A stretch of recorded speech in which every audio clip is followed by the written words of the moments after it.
After 6 weeks of exciting and nerve-wracking tasks and challenges, 6 contestants have been eliminated from the Insurance Apprentice.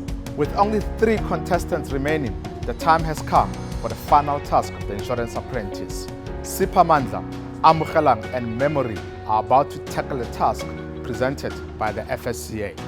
This is the last opportunity for the top 3 to prove to the judges that one of them has what it takes to be crowned the Insurance Apprentice 2020.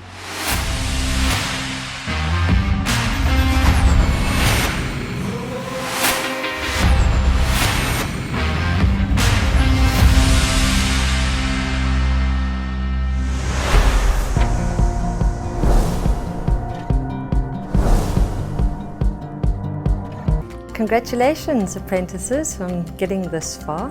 I'm the Deputy Executive of Regulatory Policy at the Financial Sector Conduct Authority, the FSCA. So this is the FSCA tribunal, it's the appeal court. It's where people come when they have had regulatory action taken against them, either debarred, a large penalty, a license withdrawn. And this is where they appeal their case.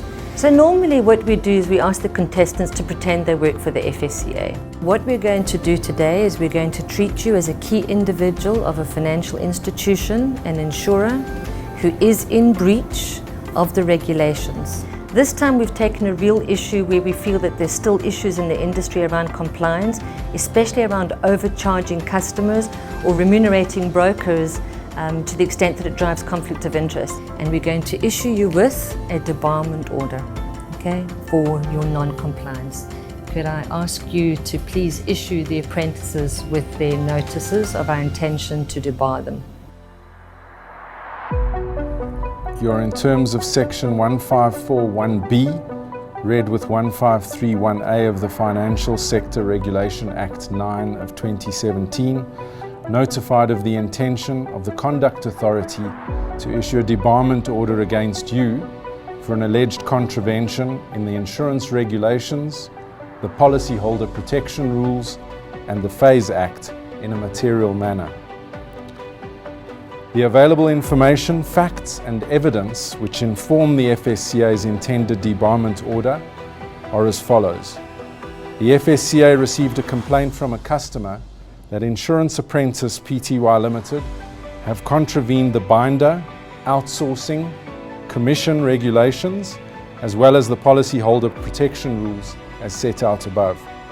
As the key individual of Insurance Apprentice Pty Limited, you're responsible for overseeing the function of advice and intermediary services. During its preliminary investigations, the FSCA assessed the policy schedule attached to the documents provided to you and interrogated the fees disclosed on that form against the requirements of the regulations and rules set out above. And I don't think I need to remind you of the repercussions of debarment here today. I'm hoping to see them really have an understanding of the interests of the consumer and how these practices give customers lack of confidence in the sector. So this is a stressful environment. We understand it's a stressful environment. The notice of intention to debar you goes around the remuneration structures between the insurer and the intermediary.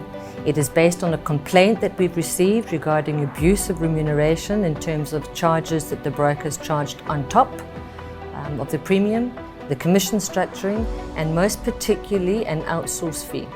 Study the debarment order and then come and explain to us why you should not be debarred, either because you haven't done what we've accused you of and you can justify the charges that have been charged, or how you're going to remediate your non-compliance by setting it right into the future.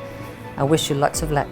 Yeah, your episode on The Apprentice is I mean, it's touted as being kind of the toughest every season. And I'm never sure if it's because of the technical complexity or if it's just because it's at the FSCA's offices. And this year, I could see the look on the apprentices' faces when they walked into that courtroom.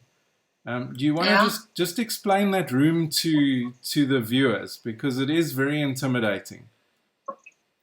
Yeah, so I wonder if it is intimidating for maybe both reasons, the fact that it is technical and it is the FSCA.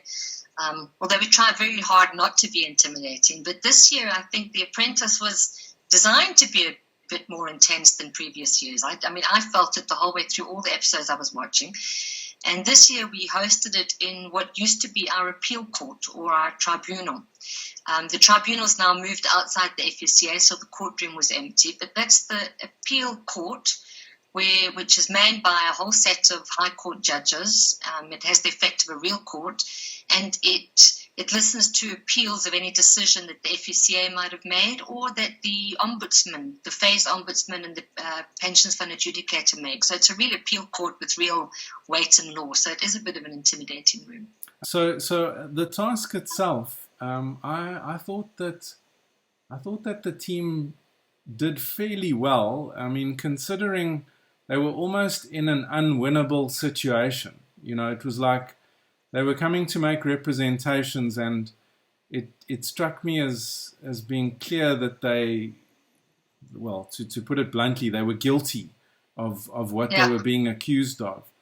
But then I found that, so Memory and Amor, they seem to have understood that they were there representing an insurance company. And Spamandla came out as a broker, if I remember correctly. Yeah.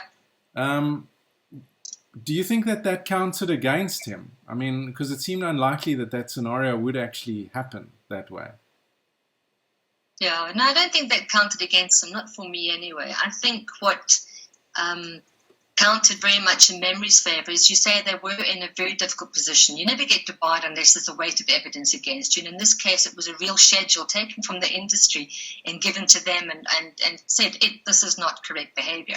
I think why Memory did so well is she acknowledged that. She acknowledged that the behaviour was not good conduct, that it was unfair to customers. And I think in that acknowledgement was what put her ahead for me. I mean, whether they argued as an insurer or broker, it's neither here nor there for me. What did you make? Because one gives and one receives. Yeah, absolutely. So it's ultimately the insurance company though that would face, or the key individual from the insurance company that would face the sanctions from the FSCA for contravening the regulations. Is that correct? Partly. I mean, the binder regulations apply specifically to insurers in terms of their binder arrangements with their brokers. But the FASE Act will also make it a requirement that the broker can't receive unfair remuneration. So there are implications for both. And would those processes run concurrently? Or, I mean, would you kind of deal with it all together, or is it two separate issues? There'll be two separate cases. Two separate cases, one against the insurer in terms of the binder regulations and a separate one against the broker for receipt of unfair remuneration and non-disclosure. Can you just explain, why was it important for you to, or why did you choose this material for this task? Yeah, I think because, the binder regulations were a long time in negotiation, a long time in consultation with the industry to finally come to a position that manages conflict of interest in terms of paying higher fees to attract books of business. And that policy or practice is just not in the best interest of customer confidence in the sector, because it adds to the cost of premiums and might have a customer being placed with a company who pays better fees rather than what's good for the customer. And we introduced those binder fees, and what we didn't do was introduce caps on outsource fees, because companies can outsource their HR, they can outsource their IT, they can outsource their risk, whatever they may be. So we didn't cap outsource fees, we only kept binder fees paid to brokers. And we found that very many brokers started structuring their binder agreements as outsource agreements so they could avoid the caps. And we just wanted to get the message across that that's not the intention of these binder regs. Binder regs is to cap.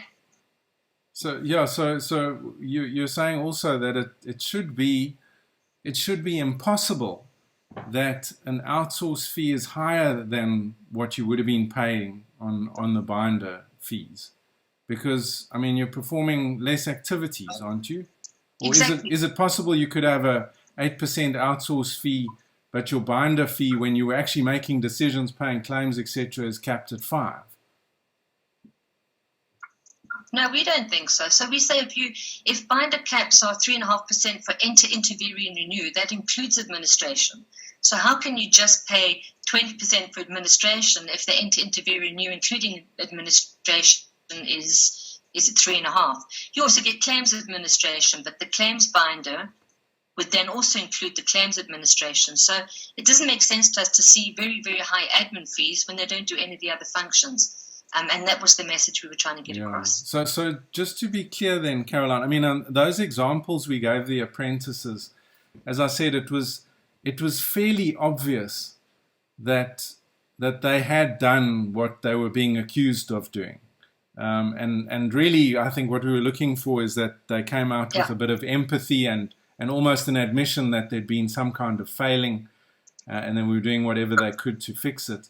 But just to underline, so the repercussions for an insurer who is paying these high outsource fees, the key individuals could actually face debarment. That's not something we just put together for the show. Am I correct in saying that?